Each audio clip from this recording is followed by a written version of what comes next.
kita sekarang lagi ada di Ashdaf Modes, yaitu usaha home industry yang bergerak di bidang fashion. Jadi di sini kita mau mewawancarai ownernya seputar pemasarannya, MSDM, operasional, dan keuangannya. Video ini dibuat untuk memenuhi tugas dari mata kuliah manajemen usaha kecil dan koperasi dengan dosen pengampu Pak Eka. Jadi di sini kita diizinkan buat melihat lokasi produksinya. Nah, ini ada di depan kita, di depannya tuh ada kantornya. Jadi di sini tempat untuk menerima konsumennya. Lalu agak geser ke kanan sedikit, itu ada bahan-bahan untuk menjahit. Nah, di sini ada ruang fittingnya. Jadi kalau baju kita selesai, konsumen bakal fitting baju di sini. Lalu kita berjalan sedikit ke sini, yaitu ada Ruang produksinya. Ya. Jadi di sini ada mesin jahit, ada setrika, ya udah. Setelah ini kita lanjut untuk wawancara ownernya. Ya, jadi gini Bu, mau tanya inspirasinya membuka ini tuh dari hobi atau gimana?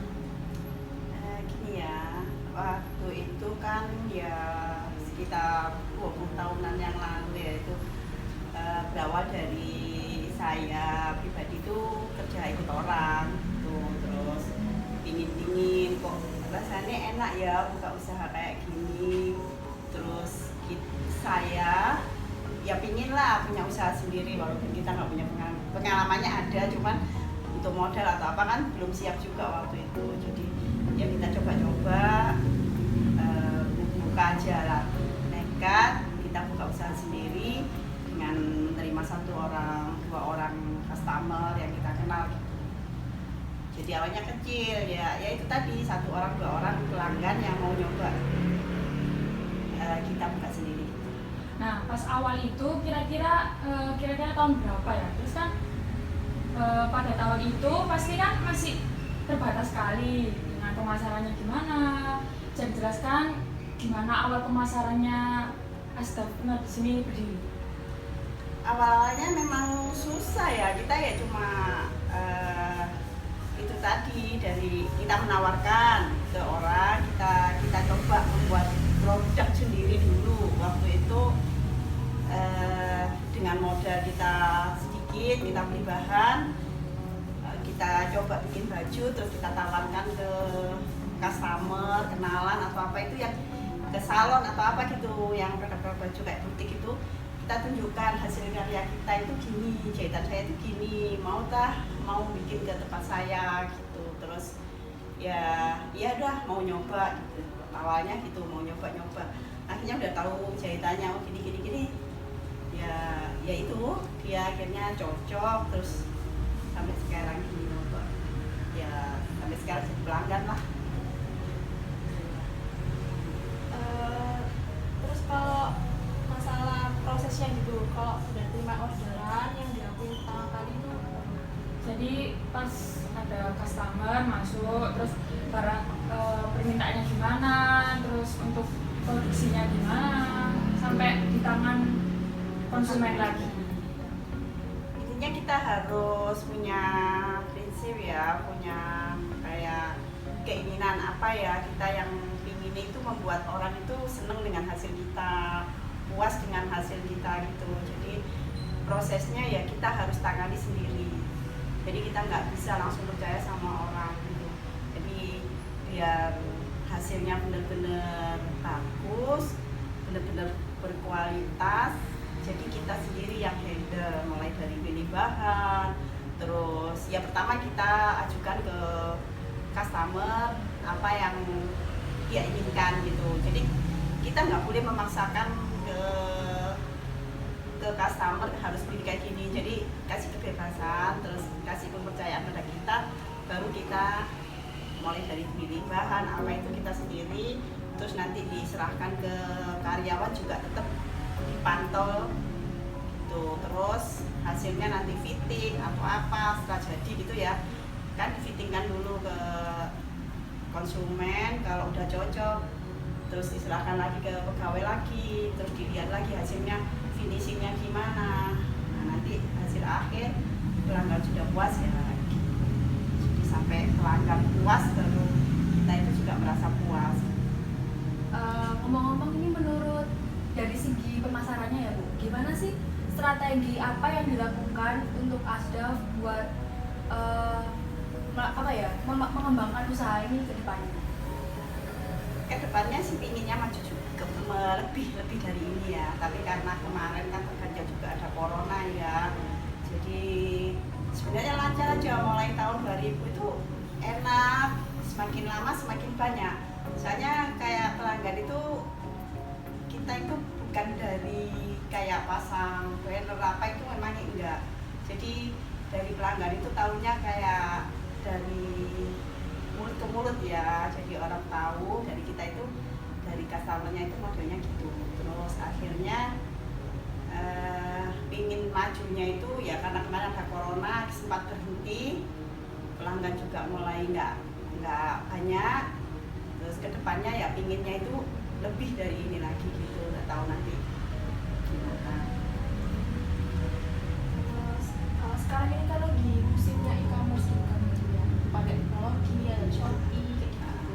Nah itu menurut ibu bantu atau enggak, atau ibu udah terjun ke sana atau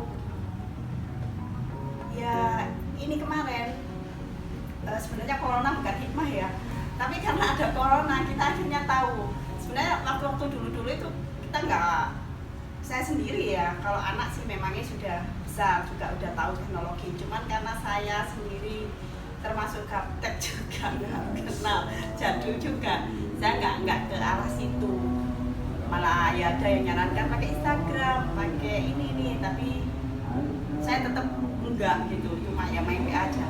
Terus waktu kemarin ada corona itu mulai berpikir, oh iya ya, kok lihat-lihat kayak masker atau apa gitu, bikin kerudung apa-apa.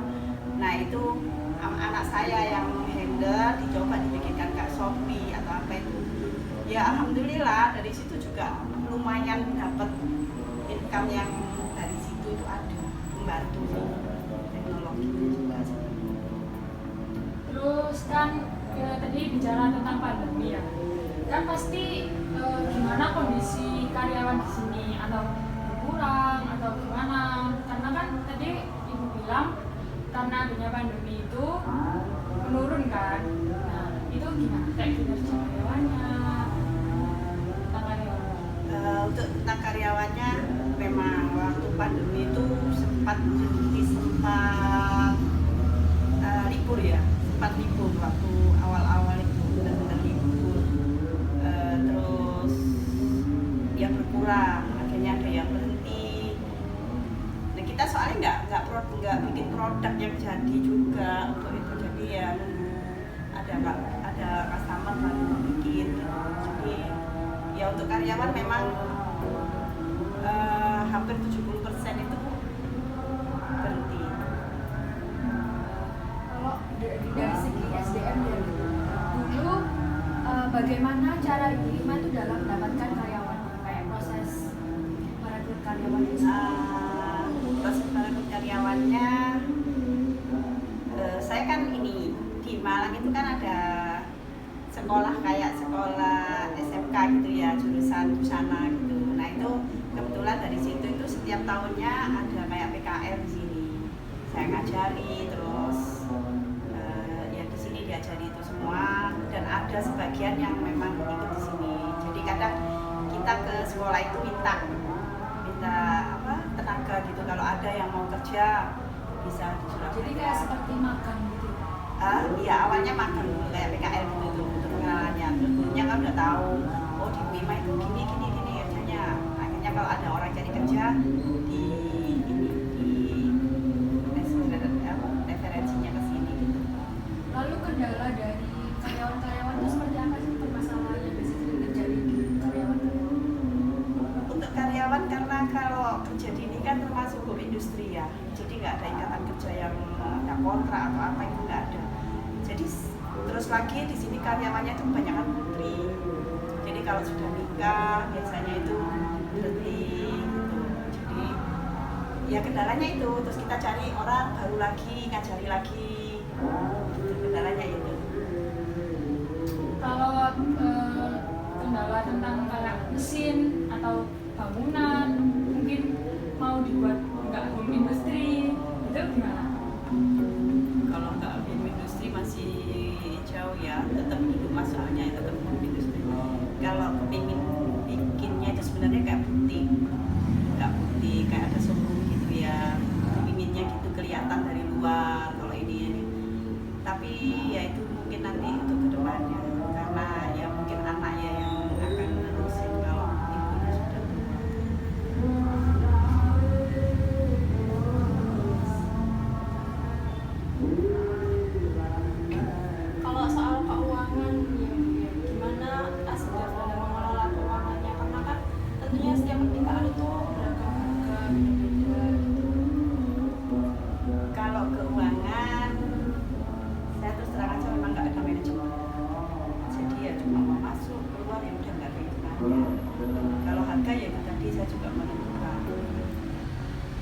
ya karena nggak ada manajemen itu, jadi harga kadang menyesuaikan sama pelanggan ya. Kalau pelanggannya itu memang kelihatannya ya kita berani pasang harga, terus kayak kalau ininya susah gitu, ya menyesuaikan lagi.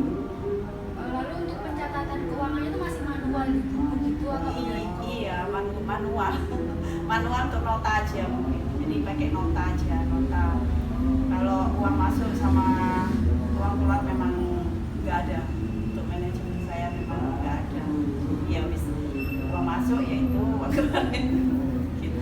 Ya udah Bu, sekiranya itu saja yang mau saya wawancarain. Jadi terima kasih ya Bu atas waktunya. Semoga usahanya makin lancar. Amin, Semoga terima kasih. selama corona ini ya rezekinya, income-nya makin banyak. Amin. Ya mudah-mudahan coronanya udah cepat selesai, hilang, dan kalian juga bisa sekolah lagi dengan Ya, amin. aman, juga sukses ya. Mudah-mudahan sukses semua.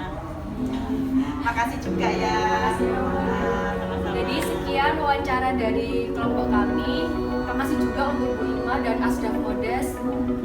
Terima kasih atas waktunya. Wassalamualaikum warahmatullahi wabarakatuh. Setelah kami mewawancarai Ibu Ima selaku owner Asdaq Modes, kami menganalisis mempunyai beberapa saran untuk memberikan solusi dari hasil wawancara kemarin. Yang pertama, sistem pembukuan keuangan Asdaq Modes masih menggunakan tulis tangan atau secara manual. Kami menyarankan untuk segera mengganti sistem pembukuannya ke era digital, seperti aplikasi buku kas dan lain-lain. Contoh aplikasinya yaitu buku kas, sehingga pembukuan akan lebih rinci dan terkoordinasi. Kedua, dari segi pengorderan, keinginan pelanggan akan selalu berbeda, apalagi di era pandemi ini yang menuntut para pelaku bisnis untuk mengikuti tren yang dilakukan serba online. Saran dari kelompok kami, Asdaq Modes bisa membuka jasa konsultasi desain baju dan lain-lain lewat online via WA atau aplikasi lainnya untuk lebih memudahkan komunikasi dan daya tarik bagi calon pelanggan. Selanjutnya, dari segi pemasaran, Asdaq Modes masih menggunakan promosi dari mulut ke mulut, maka solusi dari kami, Asdaq Modes bisa menggunakan marketing online seperti Facebook Ads, Instagram Ads, Marketplace, ataupun dengan website, yang mana nanti jika ada orang yang mencari dengan kata jasa jahit di Surabaya, di sana bisa muncul nama Asdaq Modes sebagai jasa jahit di Surabaya. Selanjutnya, untuk promosi lain, Asdaq Modes juga bisa menggunakan paid promote, giveaway, ataupun dengan endorsement sehingga bisa lebih baik lagi, lebih luas lagi dikenal oleh masyarakat. Selanjutnya, dari segi sumber daya manusia, Asdaq Modes masih menggunakan sedikit karyawan dan tidak terkontrak kerja, sehingga saran dari kami sebaiknya Asdaq Modes bisa menambah lagi karyawannya untuk nanti jika ada pesanan yang lebih banyak, Asdaq Modes bisa menyelesaikannya dengan baik dan tepat waktu, serta sebaiknya Asdaq Modes bisa memberikan kontrak kerja kepada karyawannya sehingga karyawan tidak seenaknya untuk keluar masuk kerja. Sekian ulasan dari kami. Apabila ada salah kata mohon maaf. Terima kasih untuk perhatiannya. Wassalamualaikum warahmatullahi wabarakatuh.